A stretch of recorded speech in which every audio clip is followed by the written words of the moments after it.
Eh bien, mes chers amis, bonjour. Voilà, Beau Hasard vous présente pour la 3e fois Au hasard la culture. Alors, qu'est-ce que c'est cette émission? Cette émission va vous présenter donc trois auteurs, qui va dans la rencontre de ce que nous devons faire, bien sûr, de l'optique de notre émission, vous présenter des auteurs. Alors, à ma droite, j'ai Charlène. Charlène, qui est une influenceuse, on peut dire, d'un business. À ma gauche, j'ai Jean-François, qui est donc documentaliste, on peut dire, et bien sûr, Nicolas Gallet, qui est romancier. Alors, je me tourne vers vous, Charlène.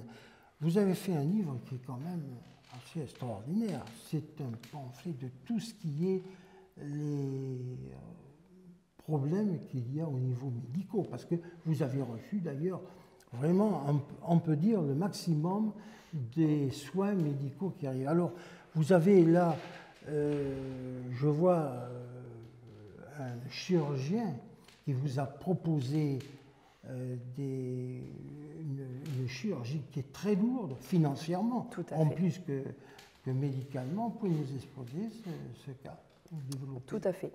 Donc en fait, ce qui s'est passé, c'est que j'ai eu un accident et au bout de quelques opérations enchaînées, on est arrivé au stade où, au niveau de ma mâchoire, il nous fallait une prothèse faite sur mesure qui vient des États-Unis, mais qui a un prix élevé. Et c'est pour ça qu'il a fallu que je sois opérée par cette prothèse-là, en tout cas. Et donc, il a fallu des fonds, parce que cette prothèse coûte 12 000 €. Donc, grâce à Nicolas Gallet, j'ai pu avoir accès à tout ce qui est presse pour accélérer la cagnotte. Et grâce à tout ça, j'ai pu être opérée. J'ai pu être opérée. Alors, vous avez rencontré d'énormes difficultés, quand même, d'après votre livre, au niveau de votre famille. Oui. À tel point, d'ailleurs, que je lis page 18, vous appelez votre maman la vieille sorcière. Oui. Je me trompe? Non. Oui. Alors, pourquoi? Qu'est-ce qui s'est passé dans tout cela? J'étais Blanche-Neige et c'était la sorcière. Donc du coup, oui, effectivement, c'était la vieille sorcière. C'est une maman qui ne s'est jamais occupée de moi.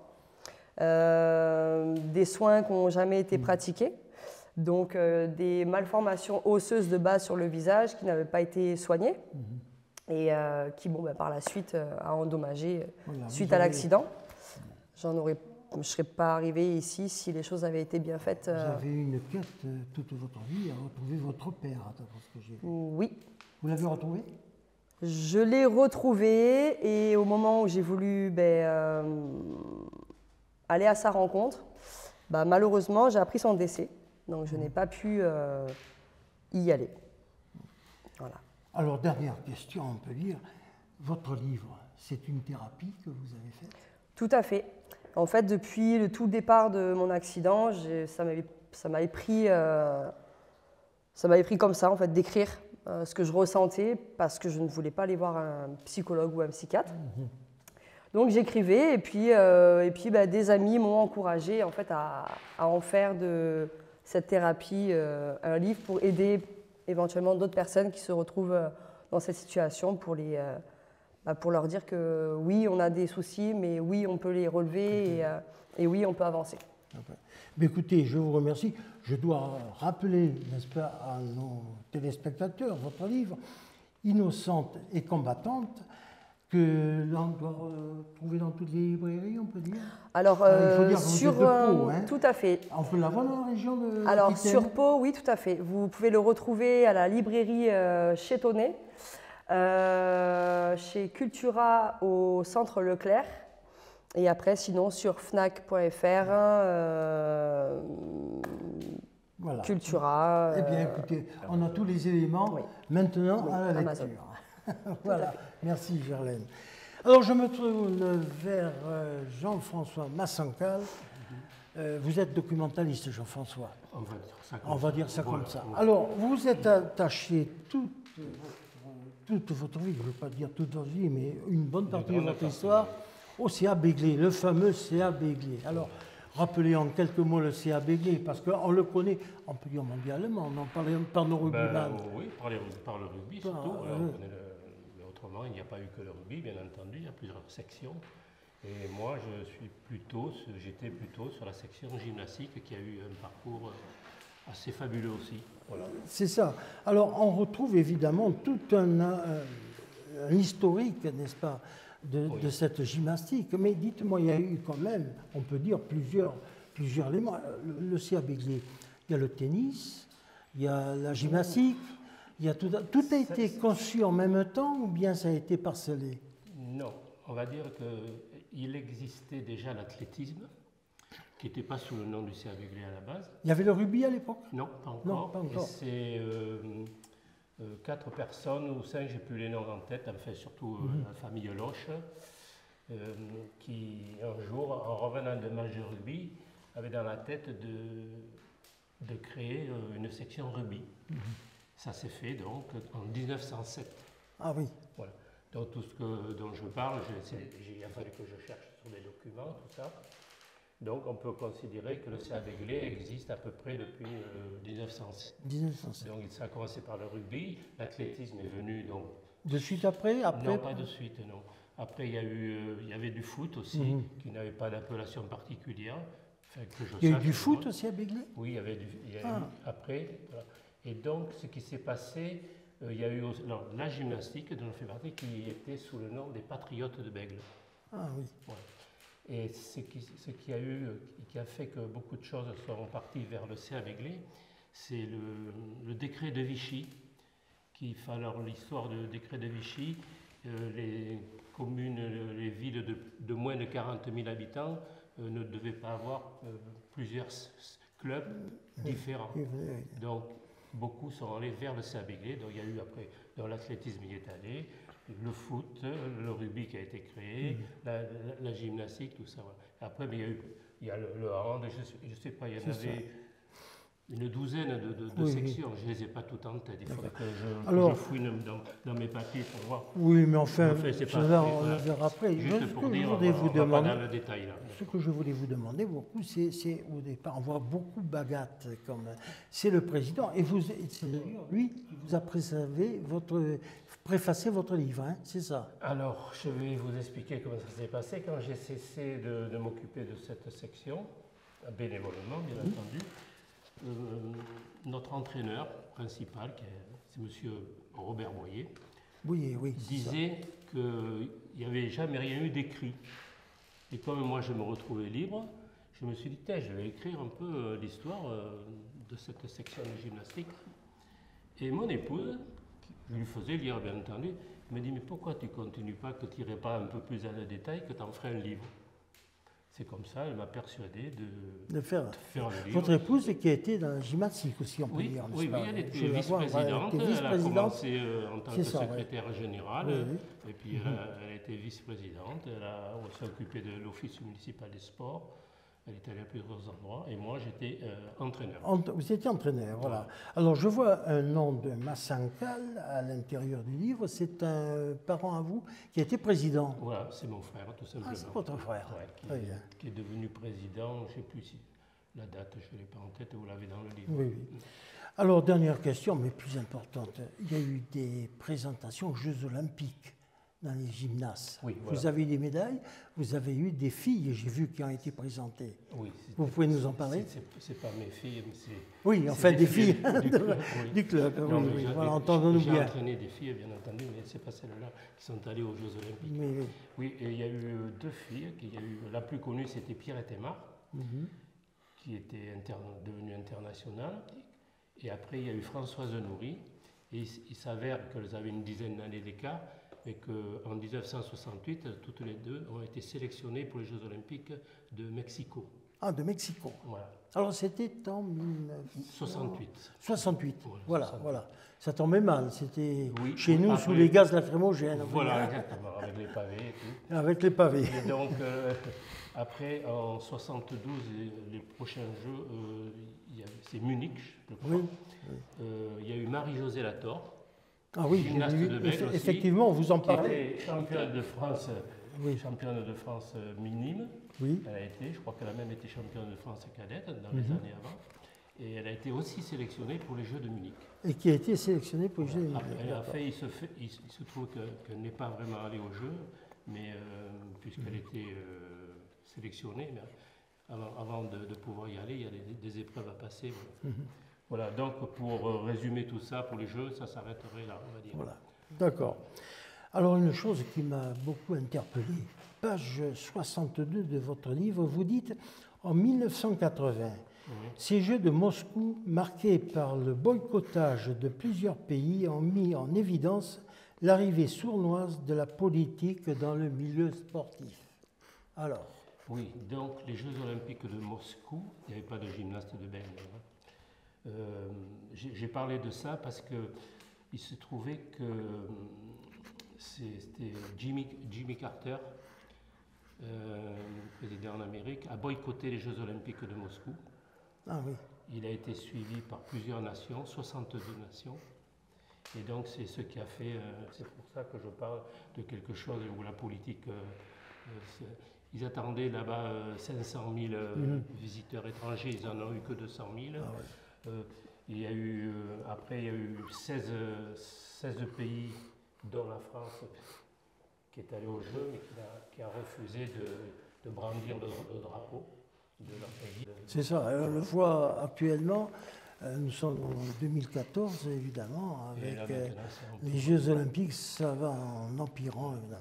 Et même il y a eu, je crois, à Mexico, donc 68, un petit peu avant, ça a commencé où les athlètes ont brandi le poing levé avec un ganté de noir. Ou encore, il y a eu encore des problèmes. Voilà. Ça a commencé, mais Moscou, ça a été le plus... Ça a été Moscou qui a déclenché... Le boycottage, c'était le plus gros. Ouais, voilà. D'accord. Eh bien, écoutez, merci Jean-François. Et bon, merci à vous. Alors, je rappelle à nos téléspectateurs le livre de Jean-François, Agimicalement votre. Merci. Begley. Agimicalement Begley. Voilà. Agimicalement Begley. Et je me tourne maintenant vers Nicolas Gallet. Nicolas Gallet, bonjour. Alors, bonjour, c'est Don Quichotte, il ne faut pas confondre avec Don Quichotte. Don Quichotte. Bien sûr, il y a un jeu de mots qui vous, il attend. Dites-moi, j'ai lu votre livre, mais tout démarre à partir, on peut dire, d'une émission de France Inter. Exactement, l'émission Affaires sensibles, que j'écoute par hasard. Ça dure 1 heure, le Don Quichotte maudit de Terry Gilliam, avec de Kate Fulton et Louis Pépé, avec Jean Rochefort, Johnny Depp et Vanessa Paradis. C'est ça. Remarquable, sauf que rien n'est aligné. Il pleut dans le désert des Bardeñas, il ne pleut jamais. Les Américains font des opérations militaires et vous avez des F-16 toute la journée qui passent dans le ciel. Et Jean Rochefort a une double hernie discale. Il partira à Paris voir son chirurgien, il ne reviendra jamais. Et les investisseurs donc se désinvestissent du projet de Terry Gilliam, qui est habitué au dépassement. On se rappelle le baron de Munchausen qui avait explosé les budgets, mais avec un succès mondial que l'on sait. Et là, malheureusement, ça coince. Donc le film ne se termine pas. On a des images qui sont dans ce docu-fiction Lost in La Mancha, que je vous conseille, qui est remarquable, où on voit ce qui aurait pu être le plus grand Don Quichotte de l'histoire du cinéma, avec Jean Rochefort, qui est extraordinaire. Et puis avec cette corrélation Johnny Depp, Vanessa Paradis, il y a quelque chose d'unique qui ne verra pas le jour, mais qui est quand même dans ce Lost in La Mancha. Alors vous parlez de Sylvain. Sylvain, vous vous identifiez Sylvain, ou c'est Sylvain qui s'identifie à vous? C'est un garçon, en somme, qui veut faire un scénario, c'est ça, n'est-ce pas? Et qui veut le faire avec Jean Rochefort. Alors, oui. Ma question, pourquoi Jean Rochefort? Vous vous fixez sur Jean Rochefort. Bien sûr, il a fait Don Quichotte, mais pourquoi lui? Et il est mort. Alors, Jean Rochefort, parce que j'aime beaucoup ce flegme de Jean Rochefort, ce peintre sans rire, cet acteur inimitable et irremplaçable. Et puis, c'est l'émission de Fabrice Drouel, Affaires sensibles, qui fait que, et ce Lost in La Mancha, ce docu, cette émission radio de France Inter avec Jean Rochefort, et ça part de là. Donc, comment faire avec un autre acteur que Jean Rochefort? Donc ça, c'était pour moi impensable. Et donc Jean Rochefort était en vie quand j'ai commencé à écrire, puisque à la fin de l'émission de Fabrice Drouel, quand j'ai fini d'écouter ce podcast, j'ai une envie irrépressible d'écrire. Je le dis dans la préface, et pendant 2 heures, j'écris dans mon jardin. Et tous les jours, pendant 6 mois, j'ai écrit. D'ailleurs, je me demande si c'était moi qui écrivais, puisque j'ouvrais, je n'avais pas de plan précis. C'est pour ça que je me dis, est-ce que vous identifiez? Ça venait. Alors, voilà. Est-ce que je m'identifie? Est-ce que le personnage principal s'identifie à moi? Je crois qu'il faut, 1, le lire, 2, peut-être un peu me connaître. Mais c'est vrai que quand on écrit, on met forcément un peu de soi, un peu ou beaucoup, ça dépend, mais on écrit. En tout cas, j'ai écrit sans réfléchir. Voilà. C'était quelque chose qui était comme si j'avais un canal et ça venait tout seul. Alors, je l'ai écrit en scénario parce que pour moi, c'est bien sûr Lost in La Mancha, c'est un documentaire fiction sur le film de Terry Gilliam, mais je voyais les images en écrivant. Donc, c'est un film, donc je l'ai écrit en scénario. Bon, je n'ai pas réussi à finaliser le projet dans le cinéma parce que c'est assez compliqué. Donc, j'ai décidé de le transformer en livre, sur les conseils d'ailleurs de Wilfrid Lupano, qui est le scénariste des Vieux Fourneaux. Un film avec Pierre Richard, Roland Giraud et Eddie Mitchell. Il a fait les scénarios de ces deux films et lui-même scénariste de bande dessinée, connu et à succès, des Vieux Fourneaux notamment. Et donc, je le transforme en livre parce qu'il m'a dit ça va être compliqué. Donc j'ai réfléchi et pour une fois, je me suis dit il a raison. Donc j'ai déjà écrit 2 livres, 3 morts, un blessé grave et des espoirs utopiques. Je me dis ça c'est quelque chose que je sais faire. Donc j'ai dû le transformer en livre, ce qui a été un autre travail. Et j'en suis très heureux d'ailleurs, puisque c'est ma fille Apolline qui a fait la couverture, qui a voulu la faire, qui a beaucoup travaillé, qui est un mélange d'un tableau que j'avais fait d'une trilogie de Don Quichotte qui parle à son âne avec des points d'interrogation il y a de nombreuses années, comme si on peut voir tout cela était prémédité. Et puis d'un tableau de Robert Lostis, un peintre palois, que j'avais acheté lors de sa dernière exposition au Pavillon des Arts à Pau, qui est un peu abstrait, mais dans lequel je vois une forteresse aragonaise, notamment celle du Monte Aragon, où il y a une séquence intéressante de ce livre, où le personnage principal va aller au plus profond de lui-même pour essayer de trouver des réponses à ces questions, à cette absence de Jean Rochefort qui est mort, et peut-être au-delà de cela, de se poser des questions sur sa vie personnelle. Il a fallu quand même beaucoup de courage pour faire un livre comme ça, parce que j'ai lu sur certaines pages que vous avez eu beaucoup de découragement venant de votre famille. Alors, beaucoup de découragement. Oui, de vos proches. Alors, et vous me persistez d'ailleurs dans votre livre qu'en faisant votre scénario, beaucoup, et notamment votre épouse, me semble-t-il, vous avez dit qu'elle n'y avait pas une sorte de confiance, en fait. Dans l'hypothèse où le personnage principal, ça serait moi, ce qui n'est pas du tout sûr. Oui. Ça, c'est votre conviction, ce ne sera peut-être pas la conviction de tous les lecteurs. En tout cas, ce personnage principal essaye d'aller au bout de ses rêves. Oui. Et c'est vrai qu'il est un peu éparpillé, qu'il a beaucoup de choses, il a lancé beaucoup de choses et il se perd un peu dans tout ça. Oui. Et donc, en se perdant, il s'éloigne dans le livre de sa fille et de sa femme, et que donc sa femme en a un peu marre de tous ces projets qui finalement n'aboutissent pas. Et là, Sylvain veut faire un scénario alors qu'il n'est pas scénariste. Comment écrire un scénario alors qu'on n'est pas scénariste, alors que c'est un métier? C'est la question qu'on peut tous se poser. Et d'ailleurs, c'est la question générale que tout le monde peut se poser, des projets que l'on a, des utopies parfois que l'on a, et de cette envie d'accomplir quelque chose qui nous semble essentiel. Et parfois, on va chercher dans un chemin perdu et dans une issue qui n'en est pas une, ce qui se trouve à côté de nous.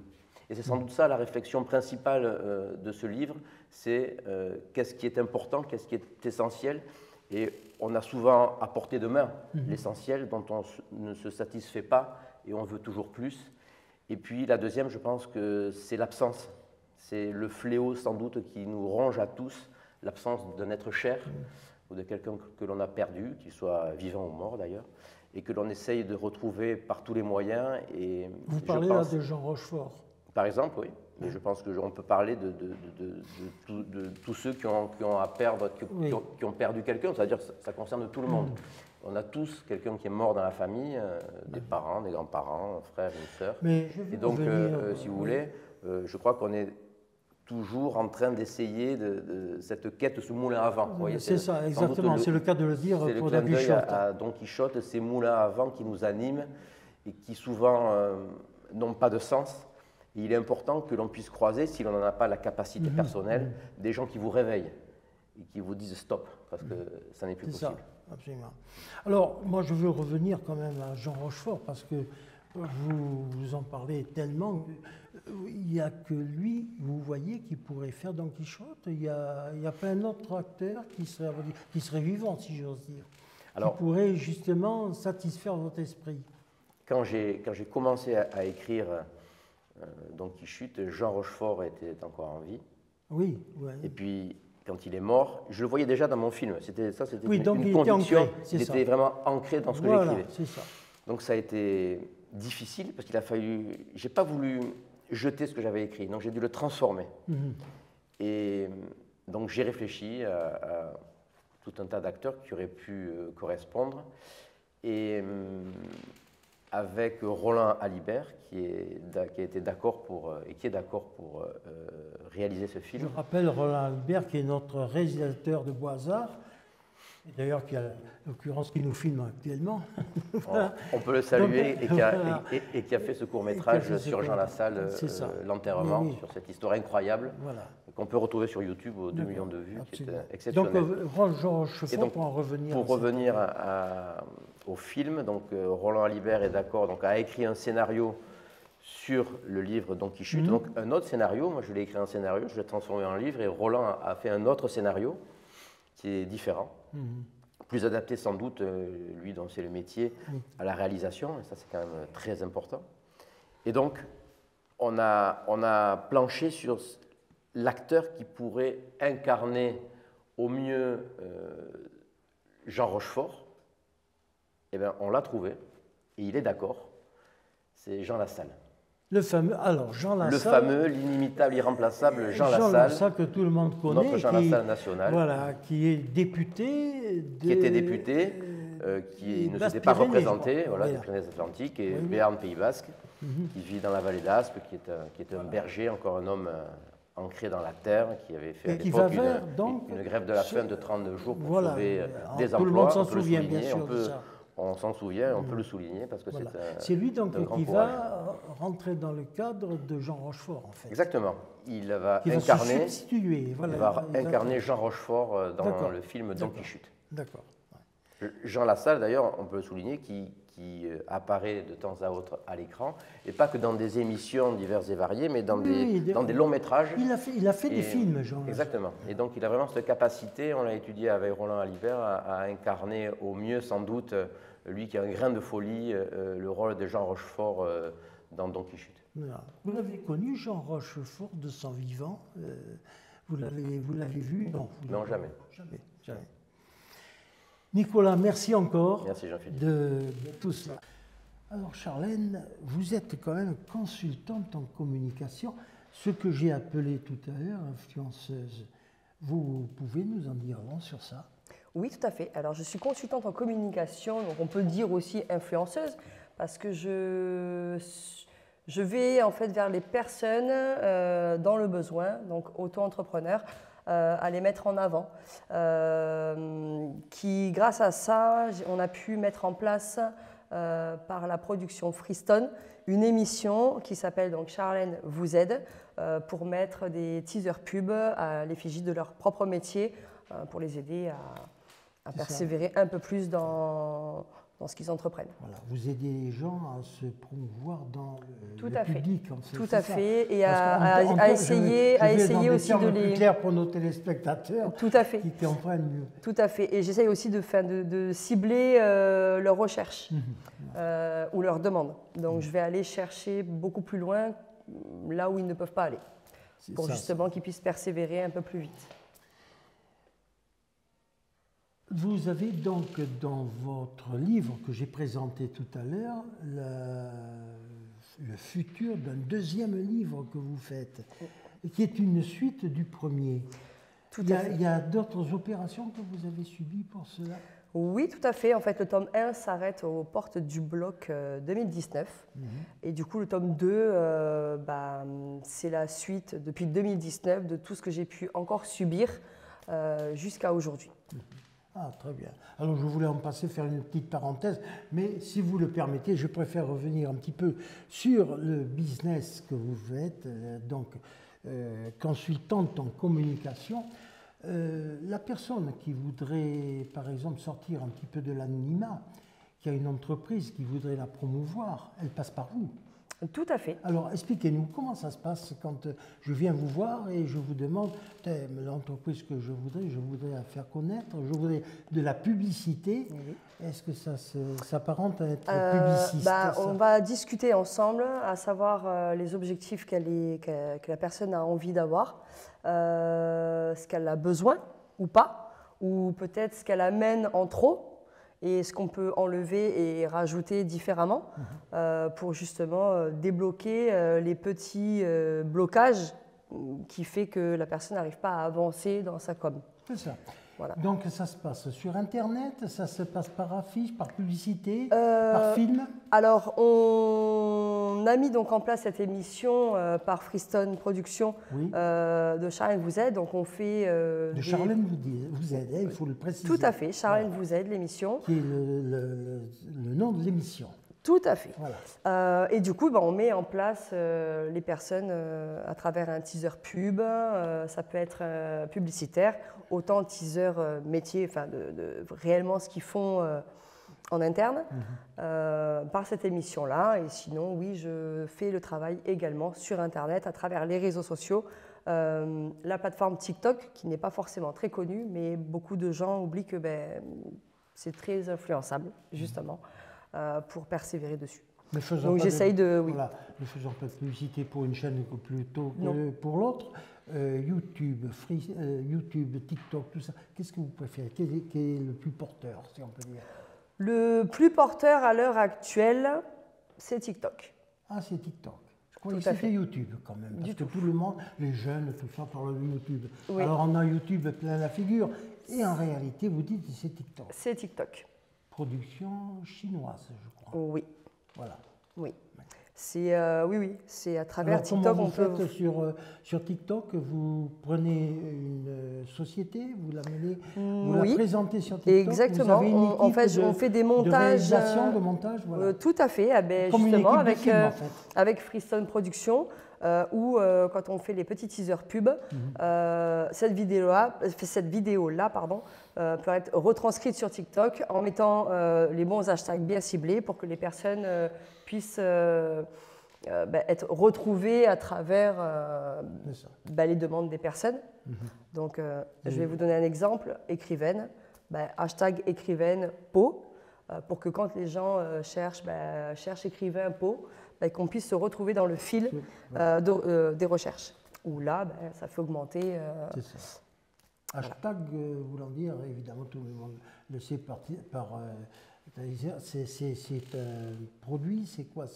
C'est une façon de vous présenter. C'est un symbole, en fait. Voilà, c'est ce qui correspond un peu à l'arrobase. Voilà. Sauf que le hashtag, ça crée une page où cet hashtag-là, plus on le met, et plus ce hashtag sera dans le ciblage. Donc, il se retrouvera sur la haute lignée. Donc, quand on fera des recherches sur vous-même, vous serez retranché sur le dessus. Voilà. Et puis, alors, un deuxième livre, Charlène, un travail considérable de production. Dites-moi, mais tout ça, ça fait beaucoup, non? Je suis quelqu'un qui est hyper active. Donc, à l'heure actuelle, je me dis, une seconde coûte cher. Donc, toutes les secondes que je peux vivre, autant les occuper. Alors, nous avons fait donc le tour de tous nos auteurs. Nous allons parler maintenant d'un plan général de la culture. Qu'est-ce que la culture? Où va-t-elle en France, la culture? Et je crois que c'est une question primordiale que je vous pose à vous, Charlène, en premier. Où va la culture française? Est-ce que le livre est toujours d'actualité? Alors je sais que vous travaillez... Je sais que c'est beaucoup plus compliqué le papier avec l'avancée qu'on a d'Internet et tout ça. Mais Vous je travaillez reste sur de la culture convaincue. numérique, hein, sur le livre Oui. numérique, je crois. Tout à fait. Je suis en train d'enregistrer mon tome 1 en numérique. Mais je reste convaincue par le papier. Vous êtes convaincu par le papier. La culture, Ah, la culture, mon cher mais documentaliste. la culture, pour moi, c'est plutôt la culture physique, on va dire. Oui, c'est vrai. On ne peut pas dire mieux. Mais la culture physique amène-t-elle aussi à la culture du livre? Oui, pourquoi pas. La preuve, Voilà. hein, c'est ce que vous avez fait. Voilà, donc, Vous moi, pensez qu'en France, on arrive quand même à essayer de... On va pouvoir restaurer la culture par le livre? Vous préférez la documentation par Internet, par exemple? J'ai vu, vous avez fait un livre qui est absolument fabuleux. Il faudrait quand même voir où on en est actuellement. Mais au niveau du livre, ce n'était pas prévu. J'ai fait ce livre, comme je vous le disais tout à l'heure, un peu par hasard, quoi. J'étais parti pour écrire une histoire, pour garder le souvenir. Et j'ai été un petit peu poussé par mon épouse à en faire carrément un livre. Un livre, oui. Voilà. Oui. Donc, je pense que C'était, cher Jean-François, votre influenceuse. C'était votre... Ça a été mon influence. Et Elle ça m'a l'est toujours. influencé pour faire Une femme pour influencer, Voilà. ça ne peut trouver. Bon, en plus, elle connaît bien le sujet, puisqu'elle était vice-présidente du club. Et voilà, donc, mais c'est vrai que par l'écriture, parfois, c'est toujours intéressant de remettre les choses en place. Voilà, Il y oui. a tellement de choses qui se disent, qui sont un petit peu faussées, que j'ai pensé que ça serait bien de les écrire. Peut-être que nos petits-enfants le liront. Voilà. Et quand on parle de certaines choses, oui, mais il faut aller dans le détail, il faut lire, bien entendu. Il y a pas mal de choses comme ça que j'ai écrites, alors que dans la tête des gens, ils ne le voyaient pas comme ça à la base. Oui, absolument. Bon, mais il a fallu que je me documente. Hein. Oui, bien sûr. Voilà. Je Il y a reconnais. une partie écrite parce que je l'ai vécue, une partie depuis 1907, bien entendu, j'étais pas là, mais ça a été écrit par d'autres personnes. Oui. J'ai repris leur écriture. Ceux qui sont encore en vie m'ont aussi donné des conseils et des précisions. Une partie, quand j'étais à Paris pour mon travail pendant 12 ans, qu'il a fallu que je retrouve en allant interviewer, on va dire, d'autres personnes. Et puis la suite, je l'ai vécu. Voilà, j'ai une partie où j'étais gymnaste, l'autre partie où je suis revenu, j'étais entraîneur. Et quand j'ai arrêté ça, voilà, je me suis dit pourquoi pas écrire ce qui s'est passé. Alors justement, Nicolas Gallet, l'écrivain que vous êtes, est-ce qu'il fait de l'information ou uniquement du roman? Et est-ce que, ma troisième question, le livre va-t-il plonger en France? Je ne suis pas convaincu que ça plonge. On parle beaucoup du numérique, évidemment. On est dans une société où on a un suraccès parfois. Ce que vous disiez, trop. n'est-ce pas? Il y a trop d'informations, notamment pour les mineurs, des choses qui devraient être interdites ou plus censurées. Oui. L'accès à Internet est extraordinaire parce qu'on peut avoir toutes les informations que l'on veut. Néanmoins, la culture du livre, je pense qu'au moins en France, je pense qu'elle est différente. On aime toucher ce livre, on aime les couvertures, on aime notre bibliothèque, on aime partager un livre avec quelqu'un, l'ouvrir et puis en parler. C'est assez, je trouve, romantique d'ailleurs.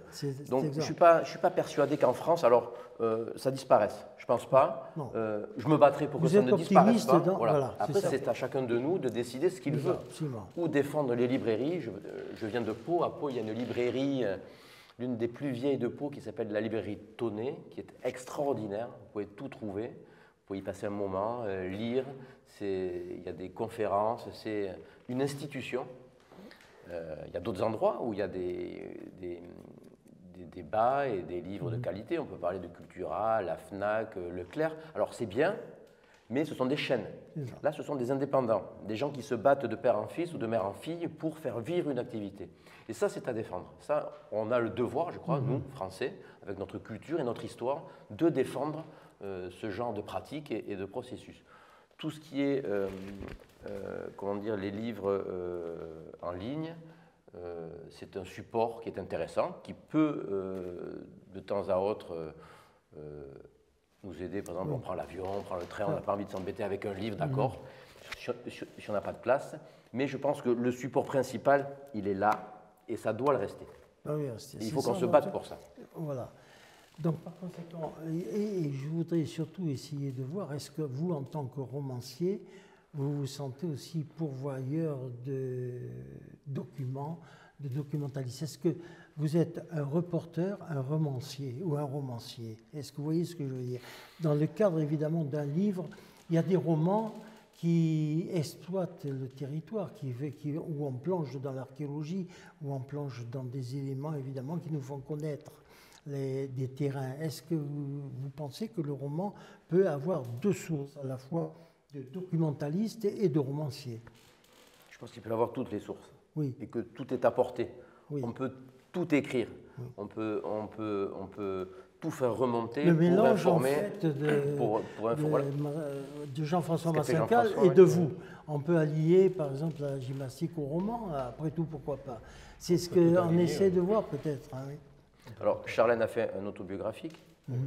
Jean-François fait l'histoire sportive de Bègle, du rugby, de la gymnastique, etc. J'ai fait un roman un peu imaginaire. Oui, oui, oui. Donc, on peut tout raconter.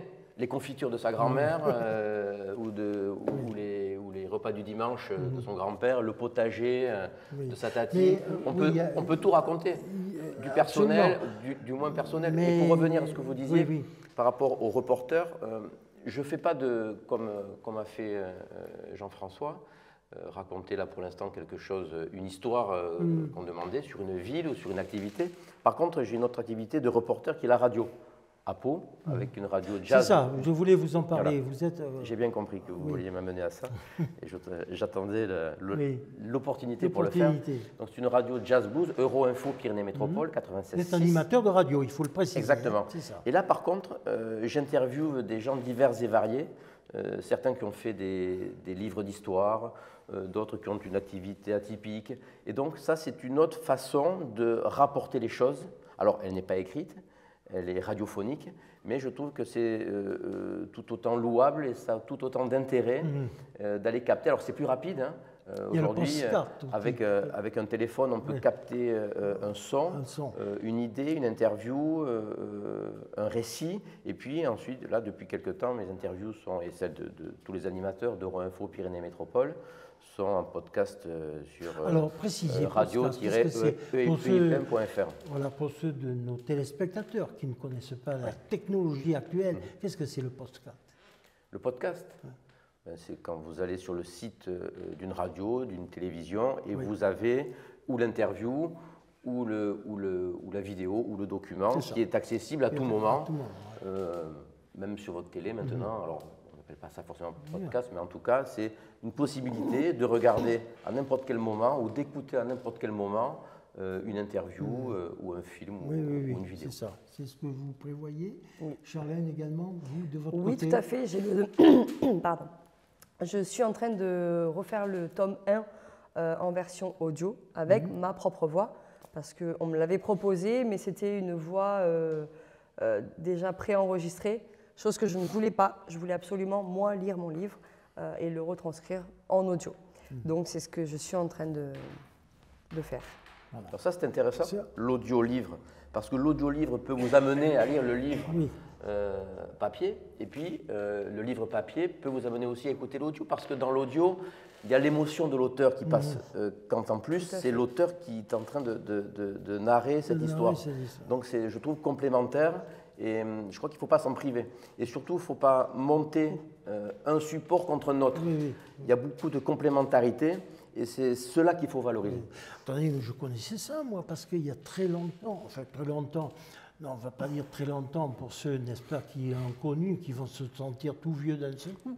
Mais nous allons avoir quand même, nous avons eu des livres avec à l'intérieur des CD qui étaient présents. On pouvait avoir la lecture du livre et le CD où il y avait l'auteur. C'est un peu ça, non? Notamment des livres pour les enfants, mais pas que. Oui. Il y a tout un tas de livres que l'on peut retrouver en audio. J'ai également, alors je suis en train de le pratiquer, il y en a 4 en écriture, dont un où je suis en train de, justement, il y aura le fameux disque audio et écrit en braille. Parce que je me suis dit, bon, bah, très bien, le livre il est bien, l'audio d'accord, mais peut-être faire transférer par l'émotion, donc avec ma propre voix. Mais si la personne a quand même envie de lire, bah, lui offrir ce qu'elle ne peut pas voir. Donc je suis en train de le retranscrire en braille.